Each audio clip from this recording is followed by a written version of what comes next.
Hello প্রিয় দর্শকবৃন্দ, আজকে আমরা আলোচনা করব এসএসসির ব্যাপারে।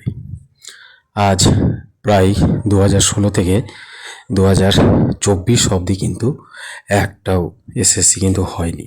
2025 পড়ে গেল এবং সামনে 2026, কিন্তু একটাও এসএসসির নিয়োগের কিন্তু বিজ্ঞপ্তি আজও এলো না। 2016-তে হয়ে সেই বিজ্ঞপ্তিটা আবার প্রায় 9 বছর পর সেটা আবার প্যানেল বাতিল হাইকোর্টের রায়ে। এই রায়টা কি যুক্তি ছিল, সে ব্যাপারে অনেকে সন্দিহান এবং আমরাও এর বাইরে নয়। 2025-24 যে রায়টা আসলো হাইকোর্ট থেকে, যে প্যানেল বাতিল, এবং 2025 সুপ্রিম কোর্টে গিয়ে যে জায়গাটায় আবার এখনও সঞ্জীব খান্নার বেঞ্চে শুনানি হয়ে গিয়েছে, শুধু রায় রিজার্ভে রাখা হয়েছে। কি হবে তা এখনই বলা যাচ্ছে না। তো শুধু আমরা বলবো যে এই যে এসএসসি যারা যোগ্য এবং অযোগ্য যে বের করতে পারছে না, তার পিছনে কার ভূমিকা? নিশ্চয় এসএসসির ভূমিকা প্রথমে পড়ে, কারণ ওরাই কিন্তু সব কারচুপি করেছিল। এখন যেখানে সিবিআই হার্ড ডিস্ক পেয়েছে পঙ্কজ বানসাল এবং স্ক্যান ডেটা টেকের সঙ্গে, সেটা কিন্তু মিলিয়ে দেখা হচ্ছে যার মেটাডেটা এবং হ্যাশ ভ্যালু কিন্তু সব ঠিক আছে, এবং সেটা গ্রাহ্য করলে সেগ্রিগেশন করা যাবে।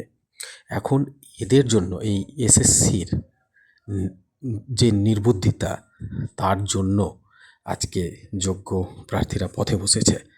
এর ভুল কার? এই যে শয়ে শয়ে যোগ্য প্রার্থী বাসে টেনে হিচড়ে নিয়ে যাওয়া হচ্ছে, আজকে ওদের কনফার্ম জবটা নিয়ে আজকে টানাটানি করতে হচ্ছে। তার জন্য দোষীকে, দায়ীকে এই সরকার। এই সরকারের নির্বুদ্ধিতার জন্য আজকে কিন্তু পাকা চাকরি যার, তাকে নিয়ে আতঙ্কে দিন কাটাতে হচ্ছে। এর দায়ভারটা অবশ্যই সরকারকে বহন করতে হবে। এবং এই যে আন্দোলন চলছে, সেই আন্দোলনটা হয়তো এখন বন্ধ আছে, কিন্তু যদি কোনো বিপদ হয় তাহলে কিন্তু আছড়ে আবার পড়তে পারে। তো আমাদের এই চ্যানেল থেকে আমরা এটিও বলতে পারি, যাতে সবার জন্য ভালো হোক, যারা অযোগ্যগুলো বার হয়ে যাক এবং যোগ্যরা ন্যায় পথে আসুক। যোগ্যরা মানে ন্যায়ভাবে চাকরিটা যাতে যোগ্য বহাল থাকে, সুন্দরভাবে চাকরিটা সসম্মানের সহিত বেঁচে থাকে। স্কুলে জয়েন করে মাননীয় সঞ্জীব খান্না বিচারপতি জাস্টিস এই করবেন আশা রাখি। আমাদের এই চ্যানেল থেকেও তরফ থেকে থাকলো অনেক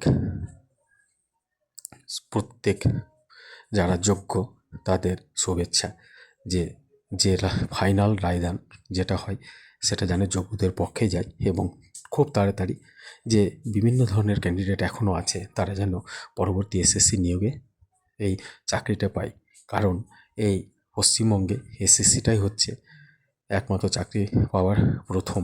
একটা গ্র্যাজুয়েশন কোয়ালিফাই করে এমএ করে এই শিক্ষক হওয়ার স্বপ্নটা যাতে দেখতে পারে। তো আমাদের তরফ থেকে থাকবে যাতে তাড়াতাড়ি কেসটা হয়ে ফয়সলা হয়ে নতুন অ্যাডভার্টাইজ বেরোক এসএসসি, এবং সবাই তাতে যোগদান করুক।